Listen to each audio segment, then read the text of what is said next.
here. And when we last left off, Kurama had just finished his fight. Now, as they are walking down the corridor, and they're talking about trying to get this all figured out, Botan would actually call Deku, and this is whenever Bakugo would kind of freak out for a second. This is whenever Deku would say that that's just the communication thing that Botan gave him.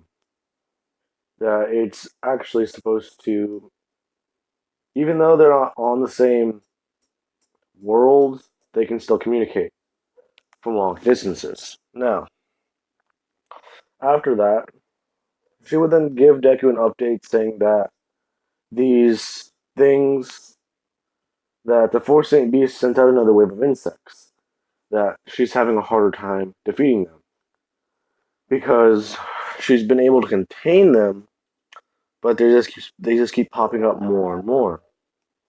Now, after that, before Deku can even open his mouth to get a word out, the entire room would just start shaking. It just started shaking to a point where you can feel the sound. Well, you can just feel. All you hear is a primal roar. Deku would say that they gotta go. They gotta finish this up. This is whenever Deku would then start charging towards the way of the sound. Everyone else will follow, and whenever they get to a big corridor, and we see who it is, it's a giant tiger. He would say that he is Tiger of the Four Saint Beast, and that this is his domain, and they will pay for coming so far into his territory. Now, this is whenever Deku would say that it's going to be easy, and then Bakugo would say that, no, Midoriya, this is mine. He has really been pissing me off, and I want to show him that even though he might have some power, that I can still beat him. He would say is that a fact right before Bakugo would actually start charging in. Now, whenever he does charge, walk up to the batting stick, walk up to the bat, basically, and what that means is like walk forward to challenge him. Tiger would laugh, saying that a mere human cannot beat him. He could beat him with the hairs on his head. Bakugo would get pissed off at this statement, saying that even even that he can't do that. Just come down here. You have to come down here and kill me yourself. This is whenever Tiger would nip 4 hairs off his head and blow them towards Bakugo. Now these would immediately cause cuts on Bakugo's face, body, and arms. And whenever this happens, Four Beast actually starts surrounding Bakugo. He would then summon 2 spirit swords to start fighting them. Yes, he can summon 2 of them. Whenever he does summon them, this is whenever the tiger would say that, oh, seems like he can manipulate his spirit energy. So he's not just some human. This might actually be fun.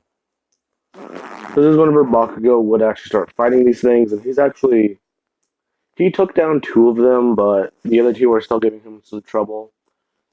So he would then put his hands together and put his spirit swords into a spear. Whenever he does do that, he actually starts focusing on it and creating a giant scythe. Yes, a spirit scythe. Now, he has been training an entire year on how to use this thing. And with the fact that he can go to Genkai and she would just turn him down, she would still give him tips. If not, at least. Well, if she didn't. No. She didn't train with Genkai, but he was training every day. Since he got it. Since he essentially never thought he could be a hero, but now he can with his spirit energy. Now, this is whenever they would actually start.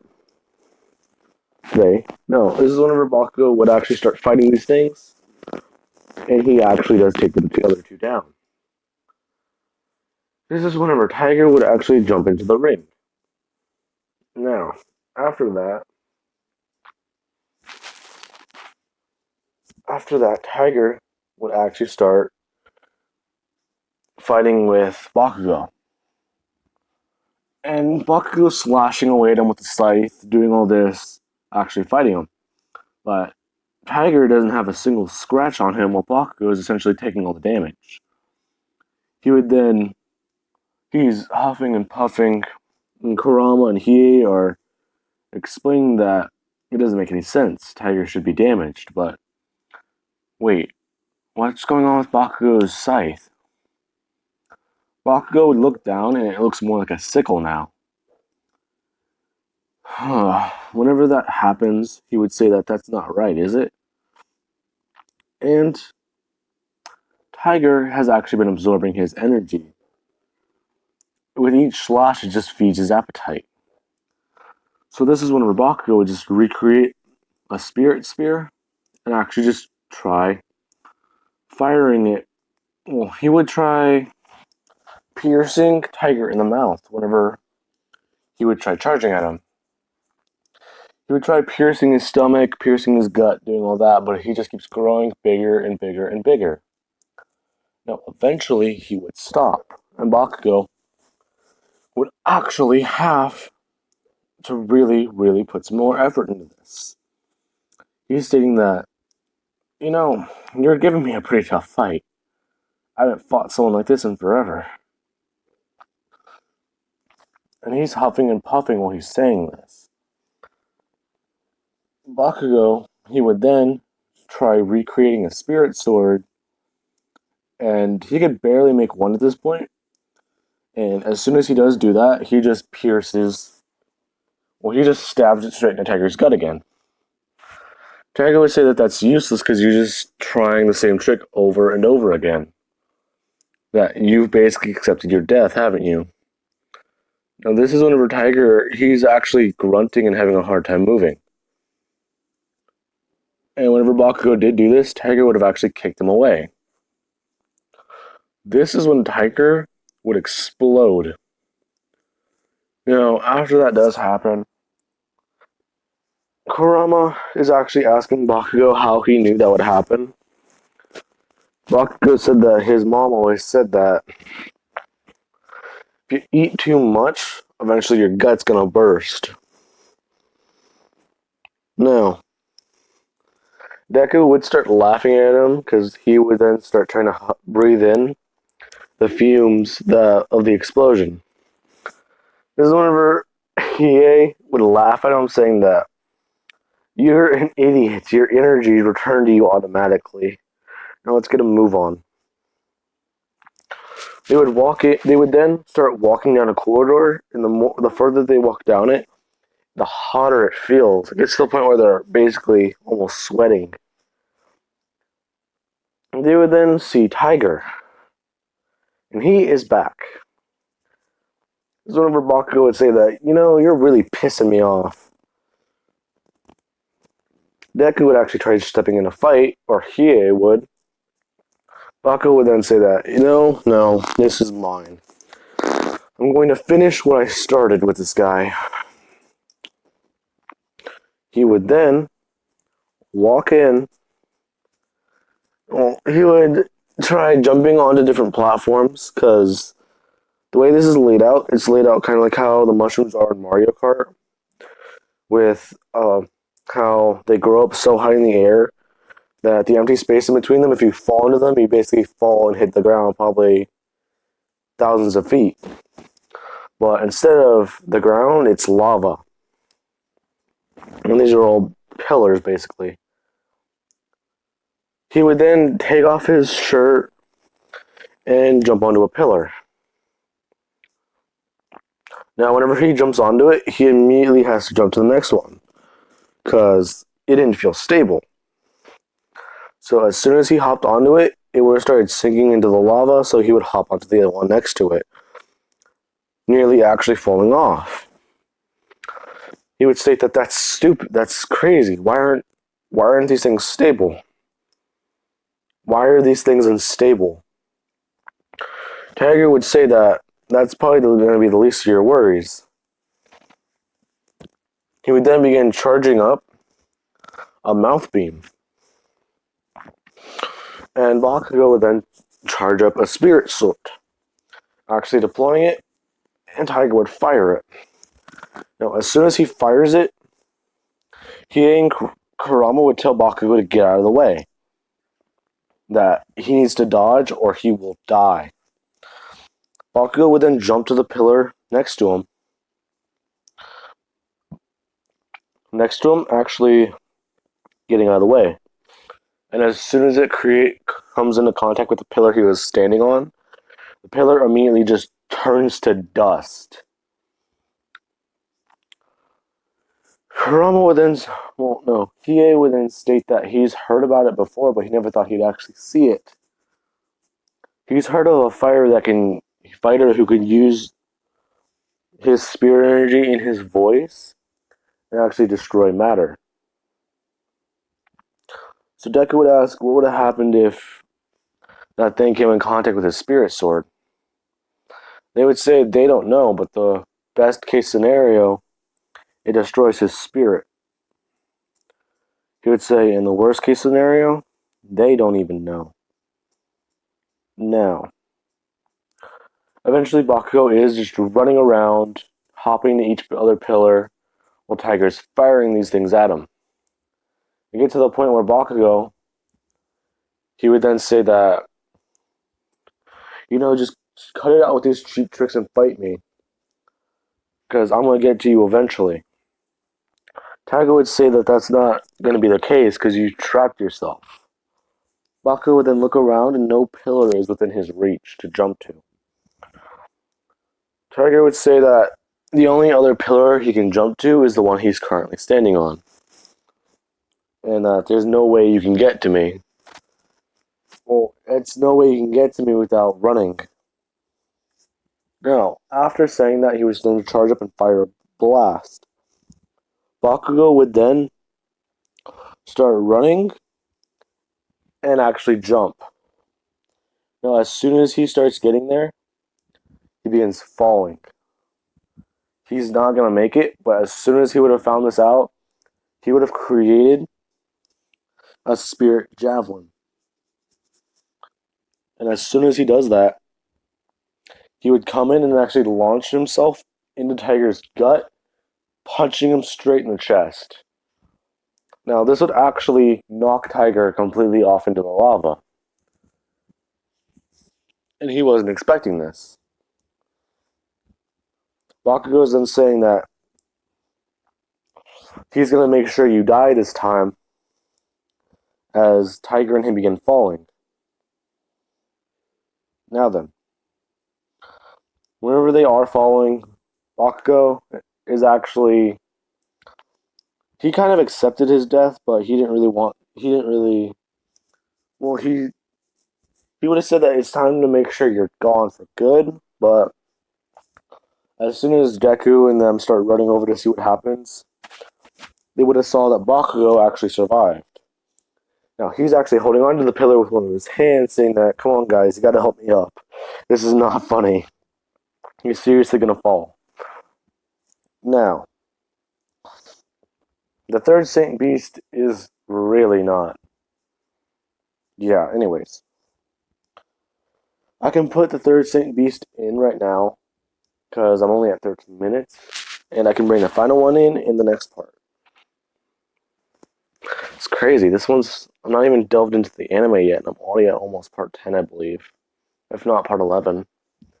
Anyways, after that does happen, they would start walking down the corridor, and they would be brought up to a maze of doors. Deku would say, so there's a maze in Maze Castle. Ironic, really. Now, they would ask Bakugo which door is the correct one, since he apparently is Mr. All-Seeing with things spirit. Bakugo would point to the right one, and they would get through it, and they'd start walking that way. Now, After they do get there, they'd be greeted by a the blue dragon, I believe his name is. Anyways, after that, they would then Bakugo. Well, actually, no. Deku would have said that this is it, and it's finally time that they fight. The dragon would say that that's not the case, and that his allies, he doesn't care about them. They were weak. As he is saying this, Baku is saying that you cannot be serious. There's one behind us, too. Get ready, guys. Now, Baku would actually summon a scythe, and he would have actually made it pretty long so he can actually get some distance. Anyways, after that, this is whenever Tiger would actually walk into the door, asking the Ice Dragon for help, saying that these people are very strong and he didn't know this. The Ice Dragon would then begin freezing Tiger's body and eventually just shatter him like a mirror,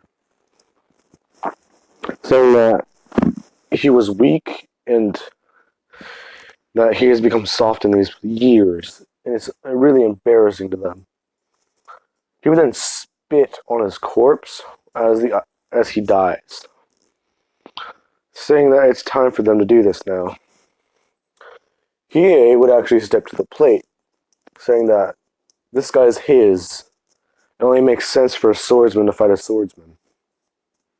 Now, you just save your energy for the boss. After that, this dragon, he says that he can manipulate his spirit energy into ice, and that he can trap people in his energy and freeze it. Now, Bakugo, no, not Bakugo. Hiei would then start running around the room as the guy tries to freeze him. As he's running, the guy gets really annoyed and mad, saying that he's very fast, but that's not going to help. He would freeze one of Hiei's legs, and Hiei would stop running. This is whenever Hiei would actually just charge straight at him. The guy would laugh at him, saying that, so you finally accepted your death? Then come at me. After charging him, Hiei would get one of his arms and his other leg encased in ice. The dragon would then say that that was useless and pointless because you got close enough to me, but you didn't even lay a scratch on me. Now that he's going to finish you off and then kill your friends. Hiei would then turn around and laughing at him, saying that these aren't his friends and your ice does nothing to me. He would then disperse this guy's ice around his arm. He would then just flex his arm and the ice would just break around his arm, along with around his feet. He's really confused at what's going on, and as he goes to do another attack, his hand falls off and blood just starts pouring out of his forehead. He would then his body would start cracking and he just dispersed into a giant ball of spirit energy, saying that you might be all talk, but you're a rusty swordsman. It really wasn't a challenge fighting him like that. Kurama would ask Hiei how many times he cut that guy. Hiei would say 16. Deku would say that he thought so, but it looked more like 13 or 14 to him. Bakugo would say that he couldn't even see the slashes. All he saw was lights. Now, after that, Hiei would say that that's the most anyone's ever seen of his slashes before, Detective. He's quite impressed. Now then, that is where I'm going to be leaving this part off of, and yeah. Anyways, I got a comment about this, and I'm already at 140 for subscribers. That is very impressive because I did the 100 subscriber special whenever I woke up and I saw that I got the notification. So I did it, and I checked my channel, and I had 105. It's pretty crazy to me that people actually are enjoying my content a lot. But anyways, for my 200 subscriber special, I was recommended to do a what if that is very nostalgic to me because I've seen the movies. What if Deku was Riddick? Anyways, for that what if, I'm not sure what ship I should do, but with the way Riddick's species is, I kind of figured I know what I can do. Alright. But anyway, guys, I hope you did enjoy the video, and I hope you enjoyed.